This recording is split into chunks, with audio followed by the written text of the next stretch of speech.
Favqulodda holatlar vazirligi 26 oktyabr kuni bo'lgan zilzila O'shning Cho'ng'alay rayonidagi Qaramliq qishlog'idagi uylarga zarar yetkazib, mayda yoriqlar paydo bo'lganini bildirdi. Mazkur qishloq Tojikiston bilan chegaradosh hududda joylashgan. Fuqarolarni himoya qilish komissiyasi yoriqlarni tekshirib, xavfsizligini ma'lum qilishdi. Tekshiruv ishlari bugun ham davom etadi. Dushanba kuni Janubiy Osiyo hududida yer silkinib 200 dan ortiq odam halok bo'lgan. Ular Pokiston bilan Afg'oniston fuqarolari. Zilzila Markaziy Osiyo davlatlari va Hindistonda ham sodir bo'lgan.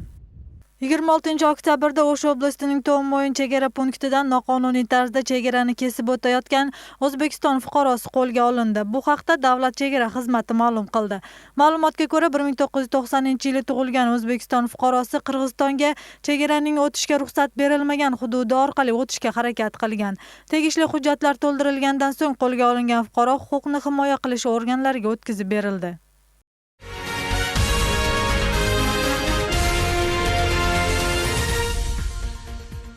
20 noyabrdan boshlab Qozoq chegarasidagi veterinar nazorat punkti olinadi. Bu o'lka Yevrosiyo iqtisodiy ittifoqiga to'liq a'zo bo'lishi sababli amalga oshiriladi.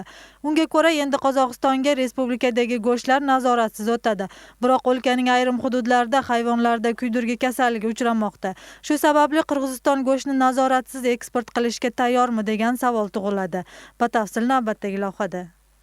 Qirg'iz-Qozoq chegarasida fitosanitar nazoratni olib tashlashni Yevrosiyo iqtisodiy ittifoqining kengashi 21 avgustda Moskvada bo'lib o'tgan yig'inda qabul qildi. Shunga qaramay, Qozog'istonning qishloq xo'jalik ministrligi Qirg'iziston hozircha veterinar xavfsizlikni ta'minlay olishiga tayyor emasligini bildirgan. Shu sabab go'shtni eksport qilish davlatda qiyinchiliklarni yaratmoqda. Yaqin arada veterinarda ko'zemölдің alынышы bo'yicha masala chechiladi. Buga байланыштуу мамлекеттин ветеринария жаатындагы абалды жакшыртууга багытталган мамлекеттик инспекциянын отчетун талап кылам. Өкмөт өз кезегинде аталган маселелерди чечүүгө бардык аракетин көрүп келет. Premier-ministr Temir Sariyev joriy yilning 20 noyabrda Qirg'iz-Qozoq chegarasidagi fitosanitar va sanitar nazorat to'liq bilan olinishini ma'lum qilgan. Endi Qirg'iziston bunga tayyormi degan savol yuzaga keladi. Sababi yaqinda Jolobod obasining Oqsa rayonida moldan yuqqan kasallikka chalindi deb 14 kishi ro'yxatga olingan. Joriy yilda go'shtni nazoratdan o'tkazmay iste'mol qilish oqibatida oblastning Suzoq, Noken, Aqsa rayonlarida kasalliklar ro'yxatga olindi. Бардыгы жагынан даяр десек, азыркы мезгилде болот. Биздин азыр эпизодический абал жакшы Кыргызстанда. Бардык эмдөөлөрдү жеке ветеринардык врачтар жүргүзөт. Аларды ветеринардык башкарма, шаардык жана райондук башкармалар көзөмөлдөйт.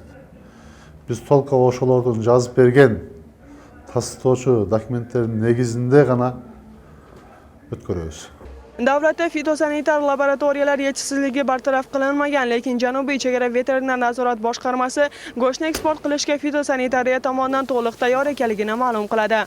Себеби аларда деле биздикине окшогон эле эт азыктары өндүрүлөт.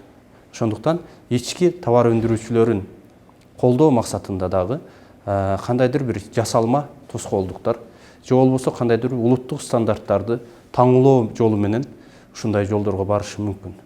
Ал үчүн биз Кыргыз Республикасы өзүнүн ошол Евразиялык экономикалык шериктештиктеги макулдашуу келишиминин алкагында ошол тоскоолдуктарды жоюуну талап кылышыбыз керек деп ойлойбуз. Ayrim tahlilchilar esa chegaradagi nazoratning olinishi tez vaqt ichida hal etiluvchi masala emas ekanligini ta'kidlashadi. Sababi qo'shni davlat o'zining iqtisodiy manfaati uchun turli qalbaki qiyinchiliklarni yuzaga keltirishi mumkin. Qirg'iziston avgust oyidan boshlab Armaniston, Belorussiya, Qozog'iston va Rossiya bilan bir qatorda iqtisodiy ittifoqqa a'zo bo'ldi. Shu sabab Qirg'iz-Qozoq chegarasida barcha bojxona protseduralari bekor qilingan. Shaharda qurilayotgan estakada ko'prigining qurilish ishlari bitish arafasida. Mazkur ko'prikda 80 dan ortiq ishchi guruh ish olib bormoqda. Eslatib o'tsak, ko'prikning ochilishi 29 oktyabrga belgilangan. O'sh shahar meri Aytmamat Qadirbayev va mahalliy hukumat vakillari ko'prikning qurilish jarayoni bilan tanishdi. Hozirda ishxona xodimlari kelib shanbalik o'tkazishmoqda. Shahar yashovchilarining orasida o'z ixtiyori bilan yordam ko'rsatganlar ham bor. Botken voqeasining 16 yilligi nishonlandi. Botken shahrida o'tkazilgan tadbir urushda qurbon bo'lganlarning yodgorligiga gulchambarlar qo'yish bilan boshlandi. Shundan so'ng hukumat vakillari o'lkaning tinchligi uchun qurbon bo'lgan qahramonlar hech qachon unutilmasligini ta'kidlashdi. 1999-yili Botken rayoni hududiga ekstremistik guruhlar hujum qilgan.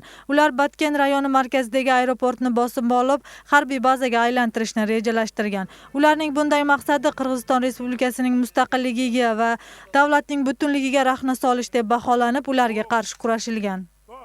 Чындыгында бул мамлекет тарап бизге карап ойлогойсун, биз уюм болуп, уюшуп жүргөнүбүзгө, биз ошол балдардын баягы немесин, укугун коргойлу, ошолорго кичине жардам берели деп, жаштардын арасында кичине патриоттуулук болсун деп ошентип жүрөбүз. Ал бизге эч кандай деле мамлекет тарабынан пока неменин деле жардамдын деле кереги жок.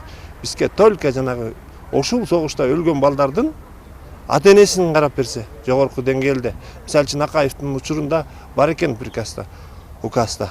15 миңден ар бир ай өлгөн балдардын үй бүлөсүнө жардам берилсин деген. Бирок ал азыркы күндө аткарылган жок. 15-asrda Angliya harbiylari fransiyaliklar bilan jang qilib, fransuz harbiylari yengilgan deb aytiladi. Azinkurdagi olishuvga Angliyadan 6000 gina qurolli harbiylar borganiga qaramay, raqiblar ustidan g'alabaga erishgan. Tarixdagi mazkur jangni bugungi kunda Parijdagi muzeylarning biridan ko'rish mumkin. Unda bir nechta kishining umriga zomin bo'lgan urushning 600 yilligi munosabati bilan ko'rgazma ochildi. Parijda angliyaliklar bilan fransuzlar urushining 600 yilligi munosabati bilan ko'rgazma ochildi. Unda Azinkuradagi urushdan lavhalar ko'rsatilgan. Mazkur jang Angliya g'alabasi bilan yakunlangan. Urush 1415-yilning 25-oktyabrida boshlangan. Angliyalik harbiylar soni dushmaniga nisbatan oz bo'lishiga qaramasdan fransiyaliklarni ortga chekintira olgan. Tarixchilarning so'zlariga ko'ra, Angliya harbiylarining soni 6000, fransuz askarlari esa 9-10 mingga yetgan edi. Fransuz askarlari qilich, nayza siyaqtуу куралдарды колдонушкан. Ал эми англиялыктар көбүнчө жаа менен гана согушуп турушкан. Анда француздарга карата мүнөтүнө 10дон ашуун жаанын огу учуп турган. Tilgan kamonlar harbiylar sovutidan o'tmasa ham ochiq yerda yurganlarni, otlarni yarador qilgan. Azinkurdagi jang Fransiyaning feodal siyosatiga ham o'z ta'sirini ko'rsatgan. Андагы согушта курман болгондор же болбосо туткундалып кеткендердин баары Франциянын бийлигине таасирдүү кишилер болгон. Башкаруу саясаты кулгандан кийин өлкө буту колунан ажырагандай абалда калган. Azinkurdagi jang haqida William Shakespeare'ning Genrikh V degan asarida parcha keltirilgan. Unda 1415-yildagi jangda angliyaliklar g'olib bo'lganiga qaramasdan 100 yillik urushda mag'lub bo'ldi deya aytiladi. Ular Fransiyani boshqarish imkoniyatiga ega bo'lishmagani qo'shimcha qilinadi. Ko'rgazmada 15-asrda angliyaliklar bilan fransiyaliklar foydalangan qurol-yarog'lar hamda tarixiy fragmentlar qo'yilgan. Undan tashqari arxeologlar tomonidan Azinkuradan topilgan qurollar ham qo'yilgan. Ko'rgazma 24-yanvargacha davom etadi.